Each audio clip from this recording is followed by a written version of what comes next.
There's no doubt that languages are kind of weird. I mean, the other day I was trying to look for the direct translation of pancakes, which in Spanish is panqueques, which is kind of weird. But that got me wondering, what are some weird words in different languages?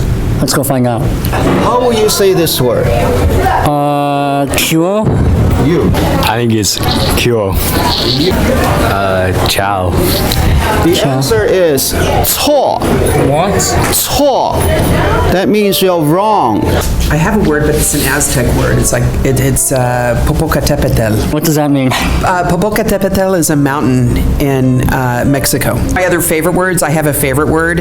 It is sacapuntas, and it means pencil sharpener. I just think it's fun to say, so I say sacapuntas. So code can be considered a type of language. So let's ask one of the teachers, what's the weirdest code? The program we do is we do Hello World. That's the very first one. Pops up on your screen, Hello World. The last day of school, I had a student who had flashing, the screen was flashing, the text was flying all over the place, and it said Goodbye World. Last day of school. That was the best thing I ever saw. Adieu, but I don't think that's English. Is adieu English? I never heard of it. Adieu is like farewell. I bid you adieu. Like old-time English? Old-time English, it's adieu. Oh, that's like the longest French word. Anticonstitutionnellement is the longest. It has 26 letters in it, so that's it. It's anti-constitutionally in English. So that's also a very long word. That's about it. It's staff trivia. Which teacher's mom dated Elvis? Is it A, Ms. McBride, B, Mr. Line, or C, Mr. Sue? You'll find out after the next segment. Hey guys, my name is Jessica and this is Angie, and November 16th we'll be having a blood drive in front of the theater. All participants must be at least 17 years old and weigh at least 110 pounds in order to participate. You can pick up a permission slip outside of the ASB room and return it to Angie in the ASB room in between your lunch. All blood donations will go to cancer patients at the City of Hope Hospital. We encourage you all to participate. See you there! Congratulations, Varsity Tennis, with a stellar performance against Miracosta in the quarterfinals of CIF. Osos traveled to Miracosta for the third time in less than a month to take on the Mustangs. The first meeting was a non-league match against the Los Angeles powerhouse that ended in a 12-6 victory for Osos. The second meeting would determine who would advance to the semifinals of CIS. Osos traveled to Manhattan Beach on Monday to Costa only to be rained out minutes before the start of their match. The Grizzlies were forced to make the trip back again on Wednesday to resume it. Luckily, it was a beautiful day for tennis, and the Grizzlies set the tone in the first round, taking 4 of 6 sets. In singles, Alexis Vo and Shukan Parikh overwhelmed their opponents, beating them 6-0 and 6-0. In doubles, partners Jessica Dong and Michaela Vo beat their opponents 6-0. Mia Vo and partner Jody Milan also added a set, winning 6-2.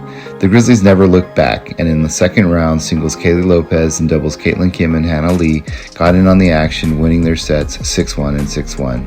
Jessica, Michaela, and partners Jodine and Mia added another win.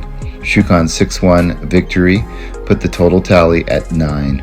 With the victory all but secured, the Grizzlies subbed out many of their starters, but it was Mia and Jodine who picked up the decisive 10th set. Alexis Vo closed out her last set 6-3 to make the final score 11-7, and in the end, the depth of the Grizzlies was too much for the Mustangs to handle.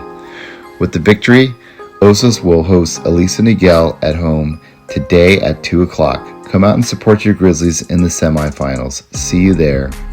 And a side note, this is the furthest that any girls tennis team has made it in CIF. Congratulations. We're back, and the answer is Ms. McBride. So my mother grew up in Louisiana, and when she was, I think, 17 or 18, she went to a show called the Louisiana Hayride in the 50s, and Elvis was just starting out, and she saw his show, and she had a friend, and he said, would you like to meet him? And she did, and she went on a couple of dates with him. And there are no photos because he wasn't big at the time, so it's a great story to tell my friends and stuff, and it was true. So there you go. That's it for us. Thanks for tuning in for Staff Trivia.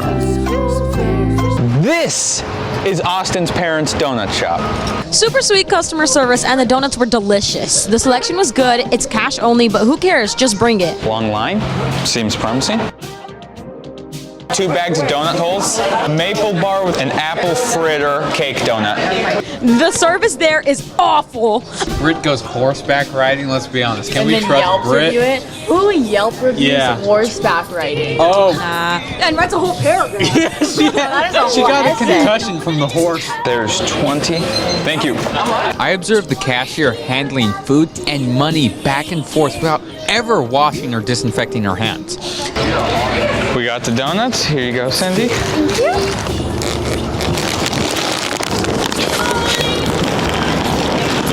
Okay, we got the donut hole. I give it a 9 out of 10. Best donut hole I've ever had. That's an over-exaggeration. It's a little doughy. 7.5.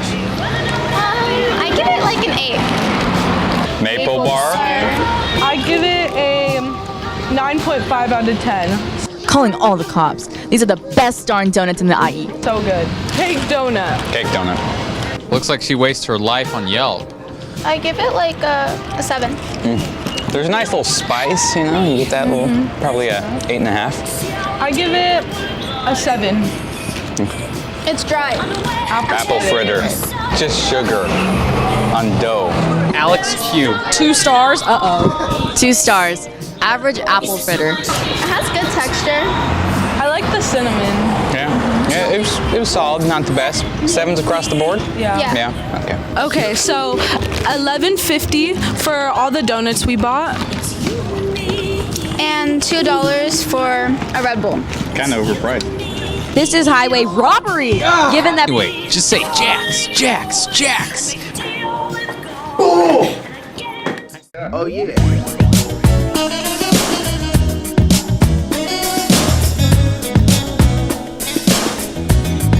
Hi, my name is Miss Andrade. My students call me Miss A, and I teach government and econ and psychology here at OSOS. Become a teacher. I originally became a teacher because I love U.S. history, or history in general, and then literature. But since becoming a teacher and spending this last year in education, I come to school every day to see my kids, my students. So what's your favorite subject to teach? Currently, I'm having a lot of fun teaching psychology, but my love is U.S. history. What is your #1 goal as a teacher? My #1 goal is to create a safe classroom environment where we have fun while we learn, building connections with students, and making sure that I am mastering my content, mastering the subjects that I teach. What are your hobbies? I don't have time for any of my hobbies, but I love reading. But when I get home, I spend my evenings working and then watching baseball and hockey. What is your favorite part of the room? My favorite part of the room is over by the door where I have up my Halloween gratitude cards. It's just nice to know that students appreciate me, and then I can show them that I appreciate them by putting up their cards. I don't like Skittles. Where did you go to college? I did my undergraduate at Cal State San Marcos, and then I got my teaching credential from Cal Poly Pomona. What's your favorite baseball team? My favorite baseball team is the Dodgers. What is one thing you love about OSOS? One thing I really love about OSOS is student involvement on campus, the fact that so many kids participate in the dress-up days, the spirit weeks. They do they dress up for Halloween. It makes it more fun for teachers to see that kids are so involved. What's your favorite class period? Oh, that's really hard. I like all of my classes, but I have the most fun in 4th period, my 4th period psychology class, and they all know it. What's your favorite time of year? My favorite time of year is summer, because I get to go on vacation the whole 3 months. I love the heat, and I get very tan. So how do you pronounce your name? Is it Miss Andrade? Andrade? Andronell? Andronell? You didn't know. Andrade? This has been a very awkward, uncomfortable interview, and I'm sorry that it was so weird.